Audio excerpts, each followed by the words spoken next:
Hello, Shweta. It's a pleasure talking with you today. Thank you for having me, and it's always great to chat with you, Sudhir. So, really looking forward to this one. You spoke about uh, advertising and marketing and moving from various towns. You also seem to have moved freely across advertising agencies and marketing jobs over your professional career, and Yeah. moved either this side or that side of the table in that sense. So, what was the motivation behind these moves, and do you think and how important have these been in your growth as a professional? I think there is a lot of merit in rounding off your professional journeys consciously. Sudhir, as we all know, when you work in advertising or in the support, be it consulting, advertising, or even say in the periphery, say media or what it enables you is that it opens you up to multiple worlds. So you work on a roster of clients, or you engage with thought leaders or business creators across multiple spectrum. So even my early journey in advertising was a conscious choice, because I did my MBA, and I was very fascinated by the fact that advertising can allow you to induct yourself in multiple categories. I think the first few formative years in advertising kind of got me very excited about this ability to make impact on all the lines of the P&L and not just demand creation. I think that exposure early on with organizations such as Gillette really opened me up to say that a rounded professional is the one, or a demand generation or a demand creator is the one who can. I got very high learning. I was very lucky to be on a very high learning curve early on in advertising, and I think that helped me. And again, I go back to one basic, that if you're curious and you ask the questions and you don't deter to put yourself a little bit into out of your comfort zone, then I think growth kind of comes in many directions. And maybe later in the conversation, as I will touch upon how vertical growth and horizontal growth both are critical in your professional journeys. And it is very initially when you make that switch, or when like it is true for any switch that you make out of your comfort zone, it is challenging, because there is a lot of prejudice and stereotyping that still exists. We are right now, for example, I've spent my last 15 years in the beverage alcohol world, and even here, sometimes we tend to give more credit to people who've understood the complexity that our category comes with in India. However, I've hugely benefited in making teams which bring different kind of diverse thought processes and energies into the conversation. And it is tough, because if you have a team member who doesn't understand the nuances of the category or the work stream that you are leading, versus a bunch of team members or peers who might have been in the same piece for the longest time. Of course, the time, etc., will be faster for people who are in the same thing. But then you might be missing out on a new way, or a more agile way to look at the same problems. So I totally would say that for any professional who wants to make a choice of expanding into a different category, or say from a advertising to a marketing, or even now we have people who are human resources leaders who are coming from the business. One of my most favorite example is the most celebrated move that Lena Nair made to Chanel. So I think it is possible, but I think it takes a better part of your patience and agility as a professional. And if you have the appetite, then go for it. Otherwise, there's enough and more to do in the same work stream as well. But it does take a little bit of a stretch from you as a person. Does it become more difficult to be curious and asking questions and making these moves if you are a woman professional? Yes, so I think the evolution in the past 10 years, I would say, is very good and very positive. We are seeing much more of that easing out, I must say that. But I will go back to the time when there was no representation, and that is why I'm such a big advocate of representation, of talking. I'm even to talk with you like this today is very critical for some of us who've been there at a time when I used to go for a trade visit, and a trade partner would say, अच्छा आप alcohol में काम करते हैं, ओ कोई ना कोई मजबूरी रही होगी. That's the first reaction, that आप दिखते तो अच्छे घर के और इस तरह से हो. There must be something wrong, that if you have consciously chosen to work in alcohol. Also, there are several kinds of prejudices that figure, that if there is a woman who is talking, like there's a common prejudice that the women drivers don't know how to parallel park or whatever. There's a very common prejudice to say that, oh, data, anything related to data or anything related to rolling your sleeves and actioning, it might not come naturally to you as a woman. And I think I have only learned it the hard way, that first of all, thick skin. So you need to be very thick skinned, and you need to be very clear about that you are not going to leverage the fact that you're a woman, but you are going to just be yourself, right? And I know it's tough, but if there are areas which you don't know, like any other man would do, you kind of imbibe it. So I've many a times I've even when I switched from a marketing to a commercial role, I think I just said that, for the next few months, I'm like the sponge who's just going to learn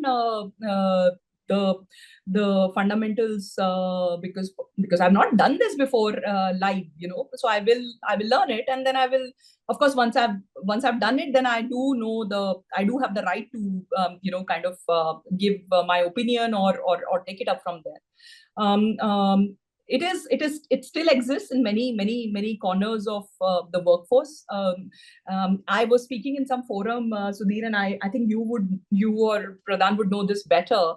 And I said that in the agricultural sector, which is predominantly where India still finds its employment, 41% of the agrarian economy is run by women labor. And similarly, even in hardcore sectors like construction, the frontline, so to say, equivalent of a sales function is actually women labor. It exists all around us. Maybe we were not sensitized to it in that manner. So it is tougher in certain sectors.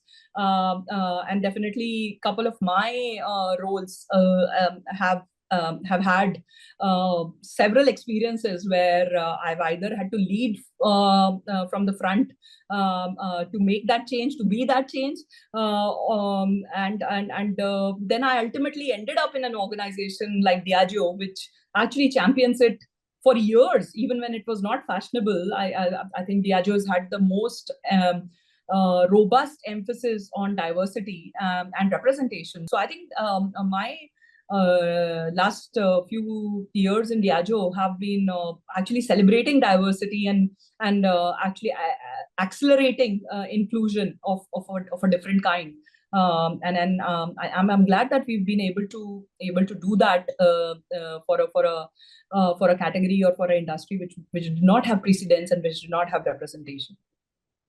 Yeah, great. I mean, you've alluded to this and you mentioned that some categories are always seen perhaps reserved specially for men in that sense. But I must ask you this question, that alcohol beverages industry has been considered a male bastion, uh, and but yet you seem to have grown and thrived, in fact, clearly in that industry, and I would imagine breaking many glass ceilings. So what were some of your challenges initially, at least, while finding your way through, and as I mentioned, especially as a woman professional, and how exciting has the journey been?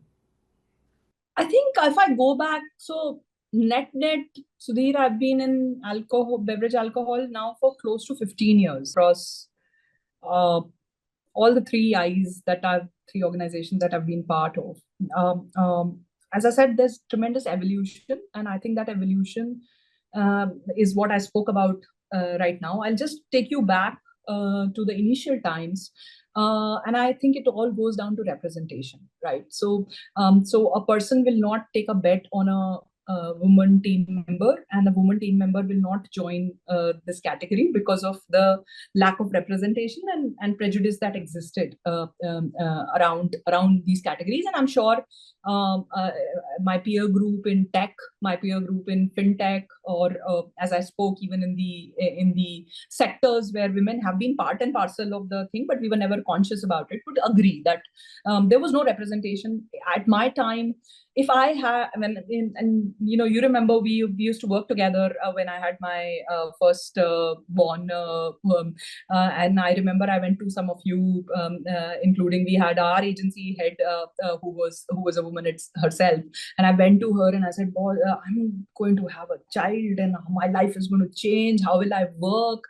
And I remember Vibha told me that, "Shweta, just go have your baby, and we are all parents, and we all are back to work, right?"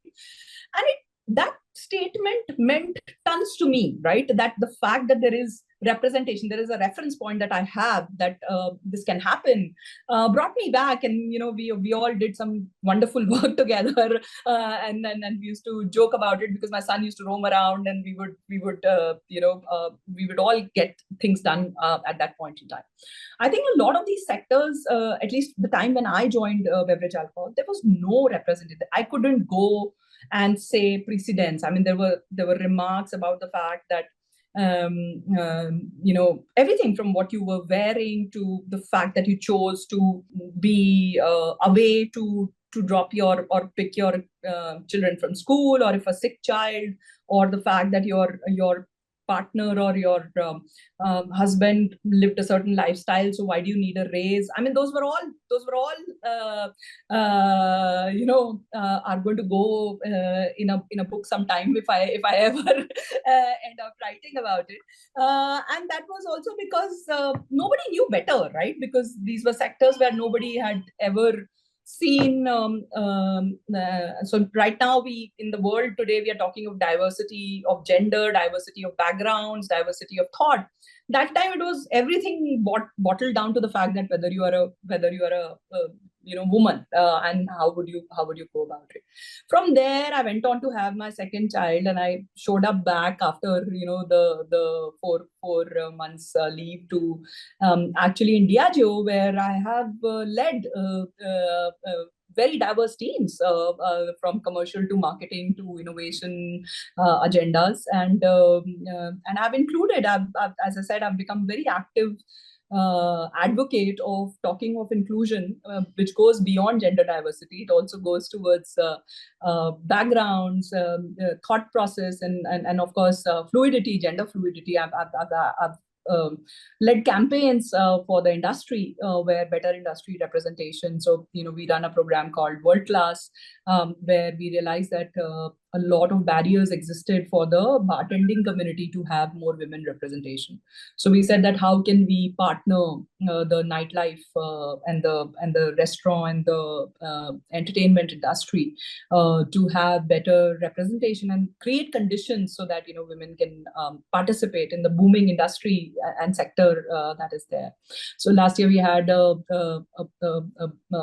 we ran a global bartending competition, which is World Class, and we had an Indian in the top 10 for the first time, and that Indian was a girl from Pune, from a bar in Pune. So tier two, the visual imagery that we get, we were very glad that we were able to enable a system and a representation which is not just about corporate leadership, but also about the adjacencies and the industries that are connected to ours in that manner.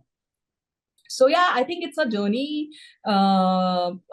which requires patience. It also requires a lot of conversation and over communication with with everybody. And I think the more important contributors in enabling this are the men themselves. I think there has to be a fair amount of kind of representation they also need, because it is something that is connected to the world that we are in, and more conversations with them also help. I think you cannot isolate one gender out of this, and it has to be totally truly inclusive in that sense. Fantastic, Shweta. It's been really lovely talking to you. I think what we've gained from your experiences and sharing and the insights at workplace and at home have been wonderful. And I'm sure it'll inspire many more people and, as you mentioned, ecosystems to become more inclusive as we go along the way. So thank you so much. Thank you, Sudhir.